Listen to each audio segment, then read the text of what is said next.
What's up, everyone? So we got another garden tour for week 9. Gonna show you what's been going on, and I think it's gonna be the next couple of weeks we're gonna be planting in the greenhouse actually to get that going for winter. It's coming, yeah. Our cucumber up in the front flower beds I think is finally ready to collect for seed. So I'm gonna be taking that in and doing that shortly. I'm gonna do some harvesting today. It's about midday and we've got supper to make yet, and we're hoping for some zucchini and some salsa tonight. We just got done lunch and she wants supper. It's always about the food with me. That's why we have a garden, isn't it?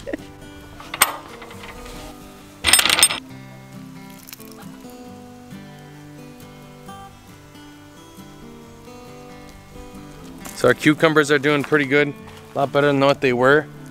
It's nice to see the bees are still on them, working them, so they're still going.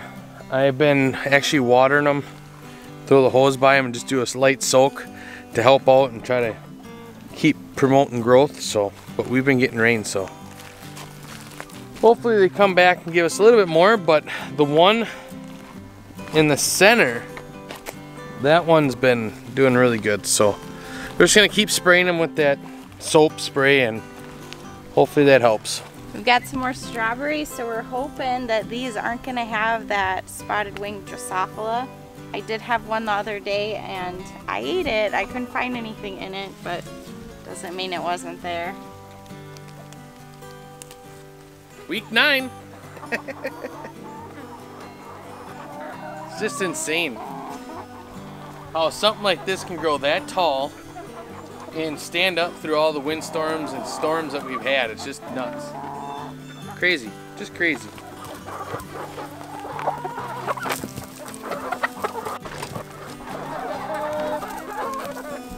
Our potatoes, some of them are just starting to die back just a tad. They're not ready to harvest yet, but we did plant some indeterminates and some determinants in the same spot. So I'm expecting we'll have one variety that's almost completely died down to nothing before we actually do harvest. Is this a tomato plant?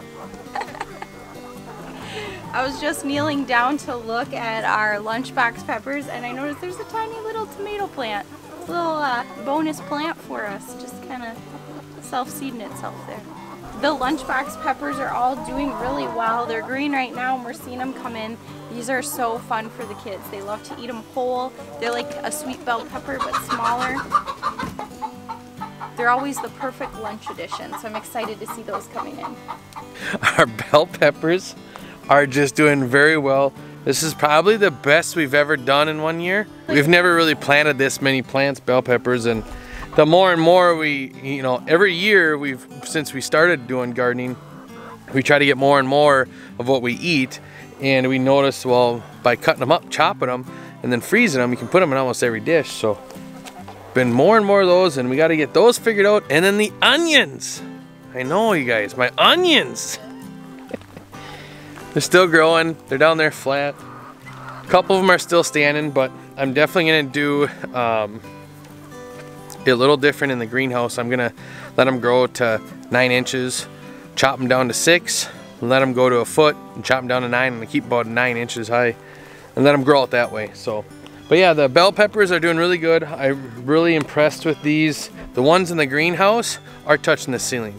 And the other set in the greenhouse, we're gonna trim and keep them short so I can keep them underneath the tunnel. So, very impressed with the bell peppers, the king peppers, and definitely gonna be saving those seeds. All the times we planted dill, nothing came up, but this volunteer dill that was in our garden is just doing so well. I ended up purchasing some for making pickles, so I'm not really in need of this. So I might just let it go to seed and maybe we'll get a few more volunteers next year, because a little extra dill in the garden is not going to bother us at all. Or I might try some of this dill weed because it looks pretty wonderful too.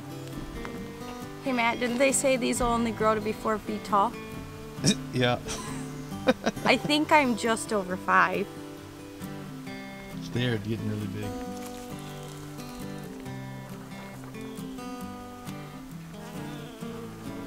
You know, it's really cool when you come out here, and so now this is like the time in Minnesota where everything kind of switches over, like your wildflowers are dying off and our our white clover is kind of dying off, and then this thing called tall white sweet clover that we have, and it's like a really it's a really good honey.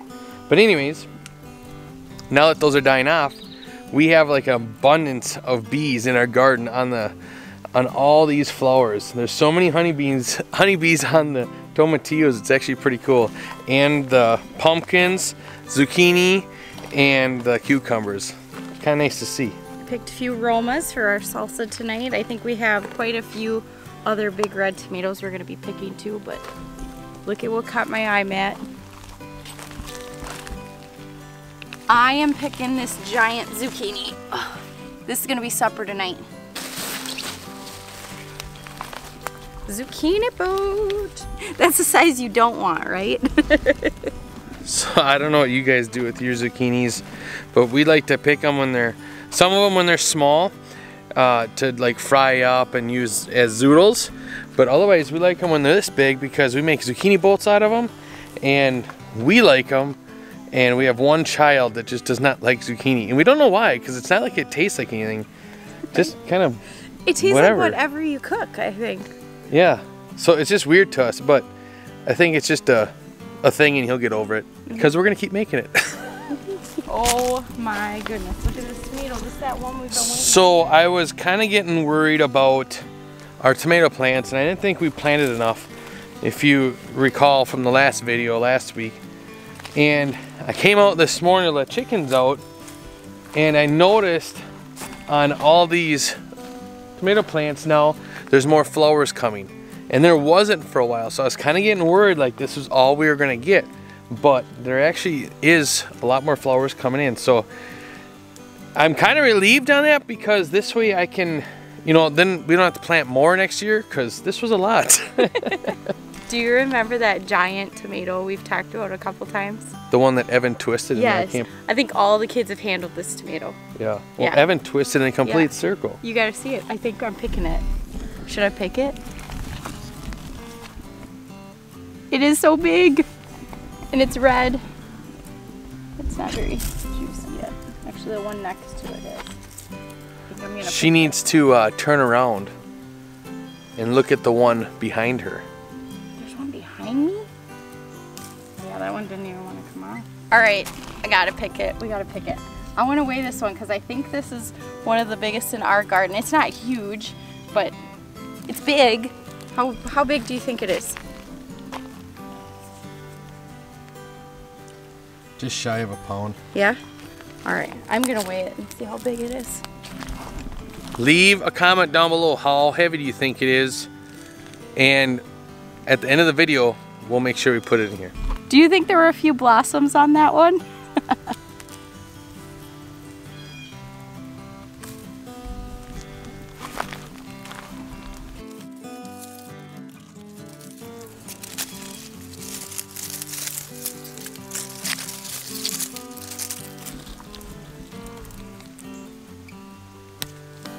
So we were just talking at lunch, and the kids all want fresh salsa, and so as do I. And I even said, I don't think I would even eat like anything else if we just had fresh salsa. And Sarah's uncle actually used to make fresh salsa, and he wouldn't like, you know, can it, but he'd put it in jars, and what he would do is strain it all. He'd keep the juice, and then he'd have that as V8 in the morning. And then you'd have the salsa for like lunch and tacos and whatnot, and you just keep it in the fridge. I can't imagine anyone drinking the juice of salsa. Can you imagine anyone who would do that? Yeah, who would do that? It's actually really good. If you haven't tried it, try it. It's actually really good. This one? Look at that. Another one that must have had a couple blossoms on it. That's cool. It is cool, but I think once we get it off of there, it's just gonna help this plant be able to grow some more tomatoes. How about that one there? Did you pick that one? There's a dead stem on here.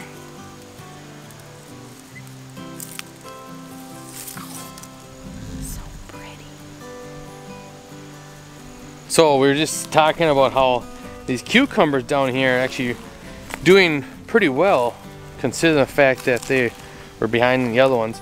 But Sarah said she just doesn't like the flavor of them because of the bushy ones. So what we're gonna do is actually switch them out. And next year I think I'm gonna grow a bunch more down here on the fence, and then we'll just use the other kind that we like, or that she likes.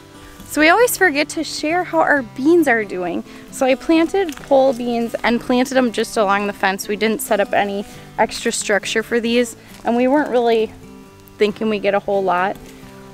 Our family enjoys canned green beans, but to be completely honest, it's a pain to me to pick them and all that goes along with that. So I planted 1 pack of pole bean seeds just to kind of see what we get, and we are finally, there's a little flower, I just saw one. We are finally getting some little flowers. And if we're seeing flowers, you know what that means? We're gonna have some beans soon. We are planning on putting some bush beans in the greenhouse and hopefully getting another harvest of those too.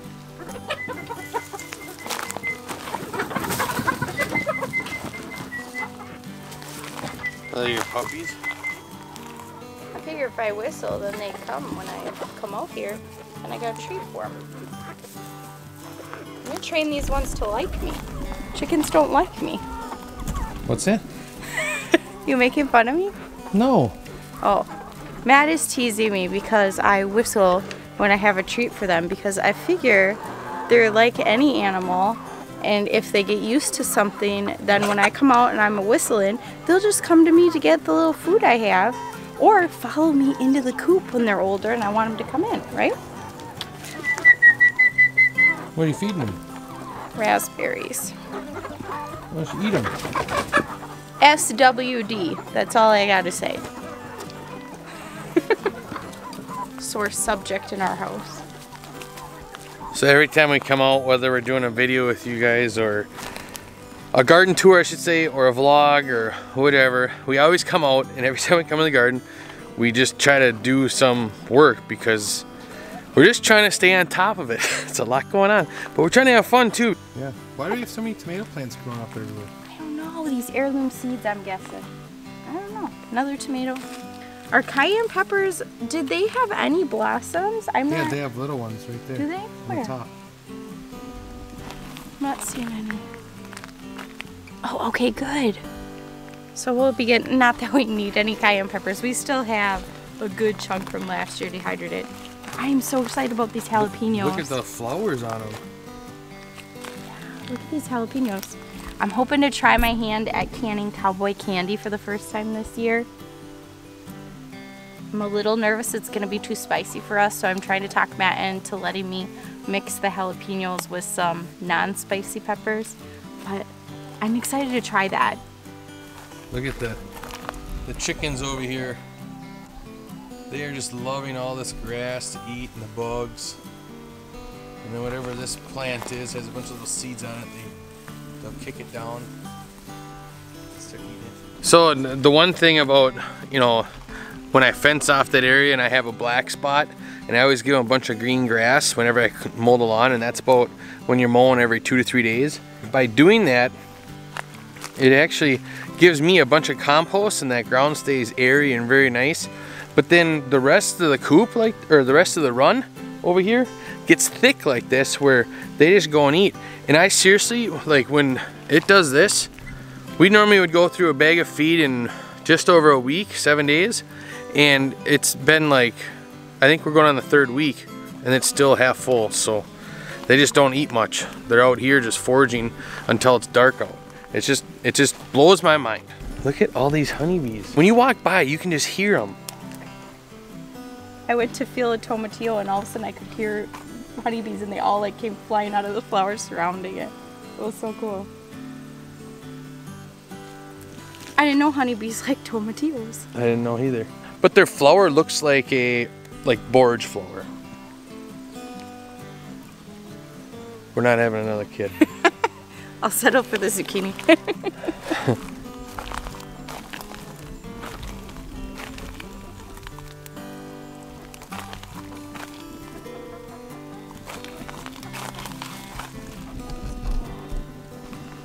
Get a rake growing into our cabbage.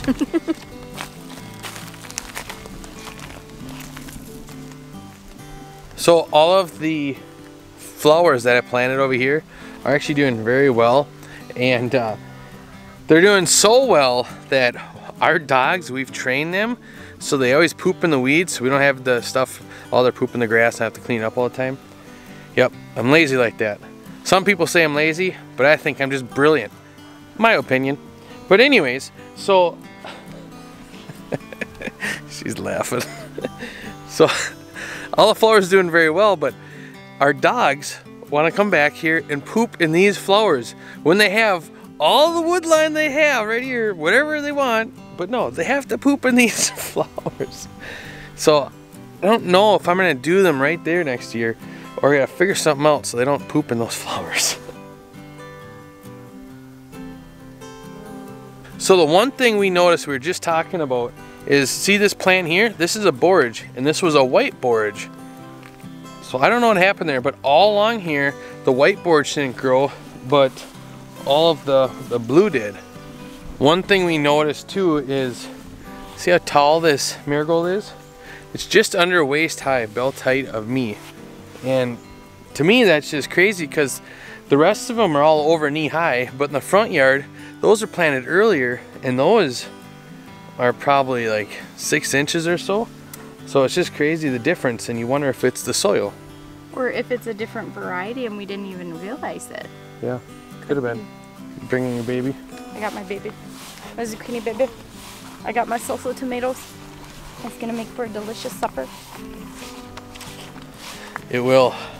We do like the zucchini boats because we feel like whenever you put the seasoning and meats in there and everything that you want in there, onions and everything, it's just, the zucchini sucks it all up and it takes on the flavor from what we experienced anyway. And I feel like I'm eating a good amount of vegetables when I eat it too. Yep. This year we're gearing up for canning and planting the greenhouse, which is going to be a lot, you know, to take on.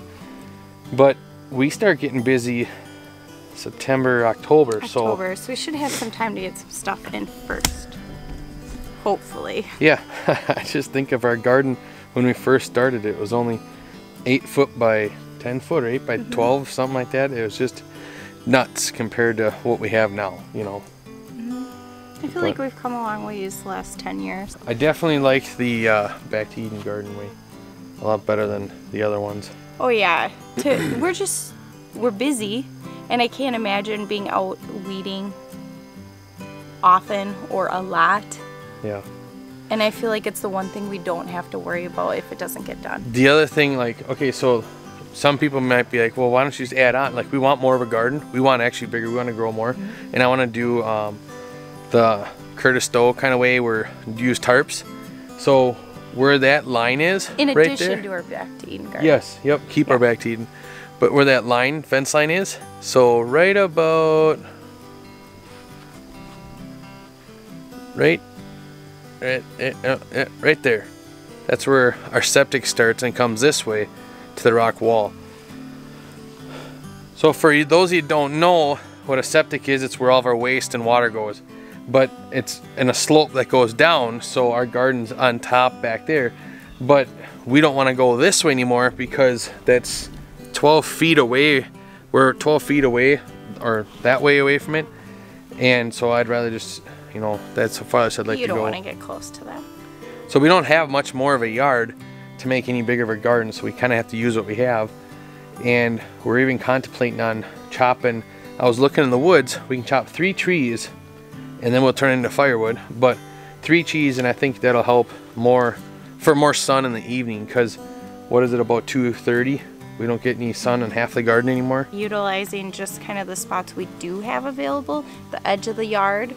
We have a big ravine on our property, and then there's another hill on the other side of the ravine, and we don't use it really in any capacity right now. But we're talking about ways to have bees over there or grow pumpkins over there. Just kind of see what we can do. There's a lot more options if we think a little outside of the box, and I think that's really important with whatever space you have.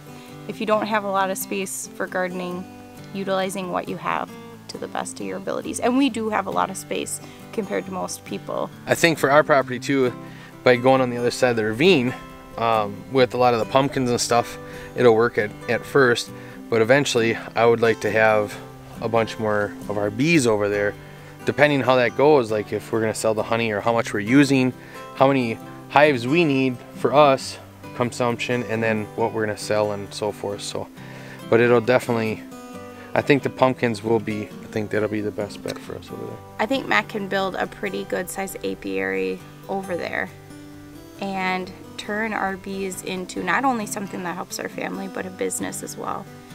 And that's just something we're excited about.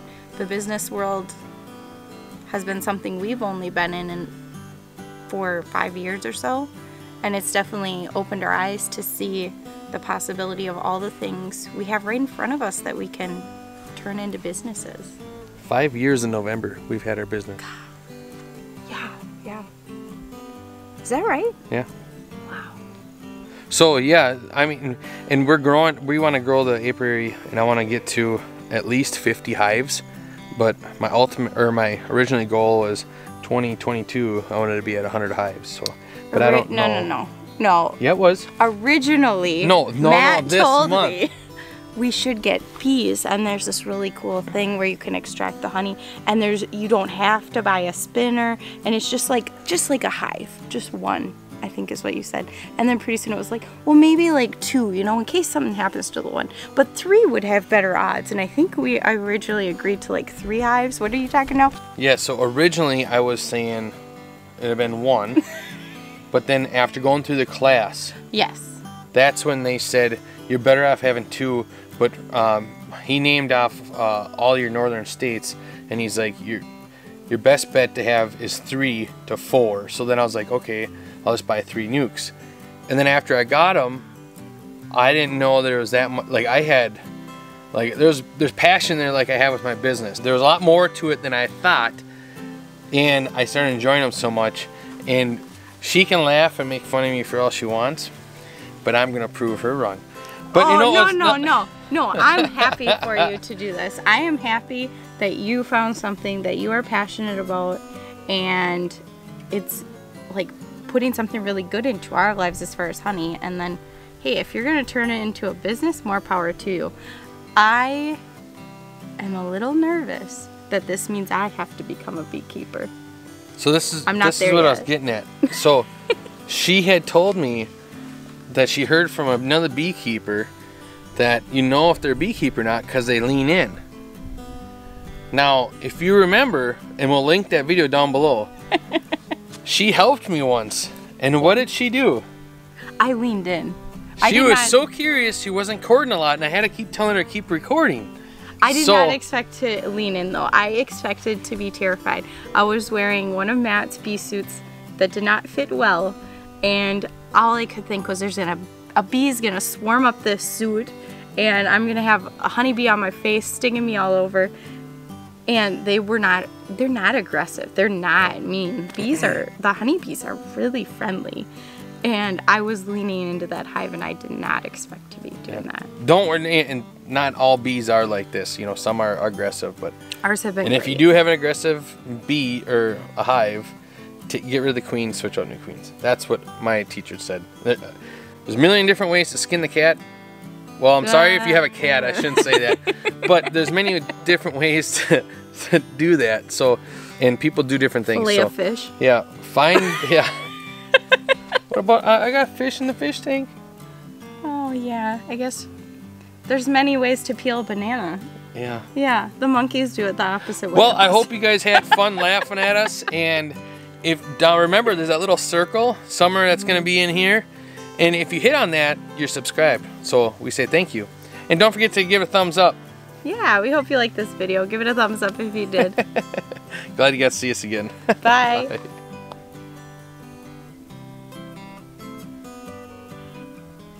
Normally this time of year and gearing up for canning.